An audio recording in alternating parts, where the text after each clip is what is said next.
रोहित का जन्म 22 सितंबर 1979 को करनाल में हुआ। हम सब जानते हैं कि रोहित से दो सदस्य घर में बड़े भाई श्री ललित जी, बहन हर्षा जी और छोटे भाई हितेश जी हैं। घर में माता जी पिताजी हैं। रोहित की दो बहुत प्यारी प्यारी बेटियां हैं, 11 वर्ष की नंदिका और काशी 4.5 वर्ष की, जो ये तितली बनकर के यहाँ घूम रही है, जिसको अभी कुछ भी नहीं पता। मैं पिछले 3 दिन से देख रहा हूँ उनको। वो दादाजी के पास आती है, हाथ मुट्ठियां बंद करती है और दादाजी को कहती है, दादाजी आपको रंग लगाती हूँ। उसको पता ही नहीं है। और आते ही अब सबसे पहले यहाँ ताऊ जी को कहने लगे, ताऊ जी मैं पिताजी को पुष्प चढ़ा दूं। तो सबसे पहले श्रद्धांजलि काशी ने ही दी है, जिसको कुछ भी नहीं पता अभी तक। वो खेल रही है हम सब के बीच में, और प्रकृति ने ऐसा वज्रपात परिवार पर किया। लेकिन प्रकृति और भगवान को दोष नहीं दिया जा सकता है। हम सब जानते हैं कि इसी विद्यालय में 9वीं कक्षा तक उन्होंने पढ़ाई की। बराबर में साथ का एक विद्यालय है, श्रीमद भगवत गीता वरिष्ठ माध्यमिक विद्यालय, जिसको बड़ा गीता विद्यालय भी कहते हैं। वहाँ पर 11वीं 12वीं की परीक्षा पास की। तत्पश्चात कुरुक्षेत्र विश्वविद्यालय में उन्होंने डिग्री ग्रेजुएशन किया और मास कॉम करने के लिए गुरु जम्बेश्वर विश्वविद्यालय हिसार में उन्होंने प्रवेश लिया। श्री रोहित जी लगभग 20 वर्ष से पत्रकारिता के जगत में उन्होंने एक नाम अपना कमाया। उनके प्रति संवेदना प्रकट करने के लिए मैं श्री अशोक चौधरी, डॉक्टर अशोक चौधरी जी से निवेदन करूंगा कि रोहित जी के हाथ की लिखी हुई एक कविता वो पढ़ेंगे और अशोक जी से निवेदन की 2 मिनट में अपनी भावांजलि प्रस्तुत करें। मुझे अंग्रेजी के एक महान कवि, 16वीं शताब्दी के कवि हुए हैं जॉन डन, उनकी कविता है डेथ बी नॉट प्राउड, उसकी पंक्तियां याद आती हैं। तो वो कवि की 4 पंक्तियां मैं यहाँ पर पढ़ रहा हूँ। डेथ बी नॉट प्राउड, मृत्यु को संबोधित करते हुए वो कहते हैं, death B not proud though some have called thee mighty and dreadful, for thou art not so. For those whom thou think thou do overthrow, die not. Poor death, nor yet can thou kill me, nor yet then thou kill Rohit. तो मृत्यु को चुनौती देते हुए लिखा उस कवि ने कि तुम व्यक्ति को मार नहीं सकते हो। महान व्यक्तियों को जो है कभी समाप्त नहीं किया जा सकता, वो मरने के बाद भी जीवित रहते हैं। मैं नहीं समझता कि जिस किसी ने भी रोहित को टेलीविजन के ऊपर मंच पर बोलते हुए सुना, वो कभी उसको भूल पाएगा।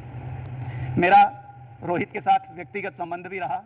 मुझे सौभाग्य प्राप्त हुआ एक बार अपने कॉलेज, मार्कंडा नेशनल कॉलेज में उन्हें मुख्य अतिथि के रूप में बुलाने का भी, जहां लोकतंत्र में युवाओं की भूमिका के ऊपर एक गोष्ठी करवाई गई थी। तो मेरी इच्छा थी कि रोहित जैसा प्रतिभाशाली युवा आए और वो मेरे महाविद्यालय के बच्चों के साथ संवाद करे। तो मुझे याद है, वो बच्चे महाविद्यालय के आज भी याद करते हैं, जब उन्होंने मंच से खड़े होकर के ये बताया था कि मैं किसी ज़माने में देशभक्ति की कविताएं पढ़ा करता था।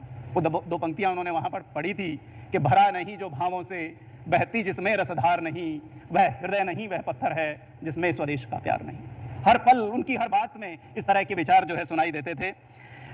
रोहित सरदाना के जाने से लग रहा है जैसे मेरे परिवार का कोई अपना ही चला गया हो। देश और धर्म के लिए पत्रकारिता करने वाले रोहित भाई, आप बहुत याद आएंगे। आप हमेशा हमारे दिलों में रहेंगे। ईश्वर आपको अपने चरणों में स्थान दे और परिवार को इस असहनीय दुख को सहने की शक्ति दे। पारुल दीदी जी परिवार से हैं, वे अपने मन की कुछ बातें आप सबके सामने व्यक्त करना चाहते हैं। पारुल दीदी जी। सभी को प्रणाम। ऐसा दिन भी हमें देखना पड़ेगा, ये कभी सोचा नहीं था। रोहित को टीवी के माध्यम से आप सबने देखा, समझा और जाना है। वो मेरे परिवार का सदस्य था, इसलिए मैंने उसे और करीब से देखा।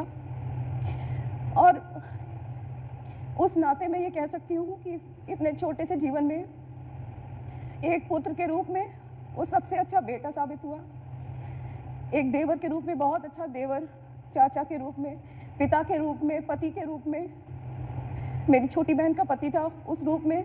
जितने रिश्ते उसने निभाए, उस खूबसूरती से, उतने प्यार से रिश्तों को निभाते हुए मैंने किसी को नहीं देखा। मेरे सभी जानने वाले जो रोहित को जानते थे मुझसे अक्सर कहते थे कि मुझे उससे मिलवा दो। मैंने कहा आपने उसको केवल टीवी पर देखा है, जब आप उससे सचमुच मिलेंगे तो उसका व्यक्तित्व भूल नहीं पाएंगे।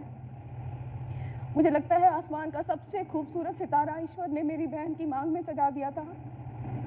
आज मैं उसको यही कहकर समझा रही थी कि सोचो कि ईश्वर तुमसे पहले ही संवाद कर लेता और तुमसे कहता कि जीवन छोटा होगा लेकिन बहुत खूबसूरत होगा, बहुत प्यार से भरा हुआ होगा, बहुत सुंदर होगा, तो तुम क्या मांगती? उसने कहा मैं यही मांगती। ये अन्याय ईश्वर ने जरूर किया है, लेकिन ईश्वर के लिखे के आगे हम सब असहाय हैं। न कोई कुछ कर सकता है, न कोई कुछ कह सकता है। बस इतनी विनती है कि मेरे रोहित को ईश्वर अपने श्री चरणों में स्थान दे और उससे कहे कि अपने परिवार को संभल दो, उन्हें हौसला दो कि वो आगे बढ़ सके। फिर भी रोहित से प्रार्थना है कि रोहित तुम जहाँ भी हो अपने परिवार को संभल दो, अपने परिवार को हौसला दो आगे बढ़ने का। पीछे मुड़कर देखने का कोई फायदा नहीं है।